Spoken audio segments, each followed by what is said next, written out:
આ એક વિઝનનો કેમેરો છે, IP camera 2.8 mega full night vision છે.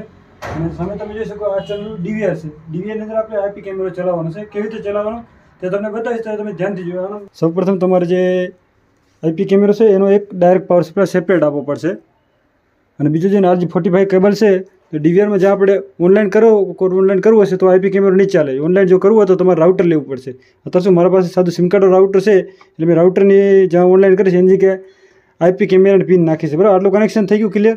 ત્યારબાદ અંદર જે ડીવીઆરમાં સેટિંગ આ બતાવશે, ખાસ ધ્યાનથી જોવાનું છે. સૌપ્રથમ આપણે સેટિંગમાં જવાનું. સેટિંગમાં જઈને નેટવર્ક આ જોઈ લેવાનું છે. 192.1 એકની સિરીઝમાં. મારો કેમેરો પણ એકની સિરીઝમાં છે અને ગેટવે પણ એકની સિરીઝમાં લઈ લેવાનો છે. ત્યારબાદ કેમેરા ઉપર જઈને આઈપી કેમેરો ક્લિક કરીને સર્ચ મારો. અહીંયાથી જોઈ શકો છો 1ની સિરીઝમાં આવી ગયો છે. ત્રણે સેમ સિરીઝમાં છે. અહીંયા સ્ટેટસ પણ થઈ ગયું છે. હવે ખાલી ફરીથી અહીંયાથી ક્લિક કરવાનું છે. ત્યારબાદ એડ કરવાનું છે.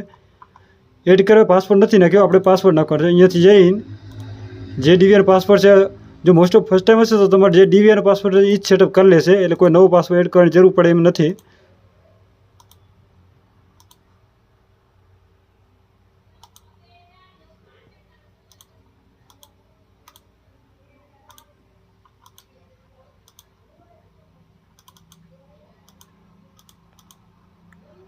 અહીંયા સિમ્પલી ઓકે દેવાનું છે. અહીંયા રેડની જગ્યાએ ગ્રીન થઈ જશે. ઘડી ઘડી સિગ્નલ થઈ ગયું છે. અને અહીંયાથી આપણે પ્લે બેકમાં જોઈને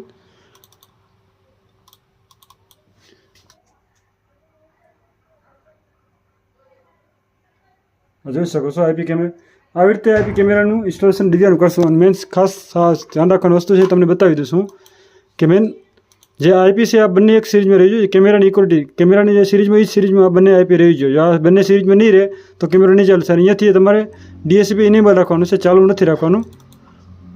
અહીંયાથી ફૂલ સ્ક્રીન દેખાડી દઉં છું. આ ફૂલ સ્ક્રીન છે અને આ તમે કેમેરો જોઈ શકો છો. કેટલું ક્લિયર રિઝલ્ટ છે તમે જોઈ શકો છો. અને મારા તરફ પણ લાવું છું. આવી રીતે આપણે ડીવીઆરમાં આઈપી કેમેરો એડ કરી શીખશું. અને નેક્સ્ટ વિડીયોમાં આઈપી કેવી રીતે ચેન્જ કરવી, શું કરવું, તે નેક્સ્ટ વિડીયોમાં બતાવીશ. જો વિડીયો સારો લાગે વિડીયોને લાઇક કરો, ચેનલને સબસ્ક્રાઈબ કરો અને આગળ શેર કરવાનું ભૂલશો નહીં.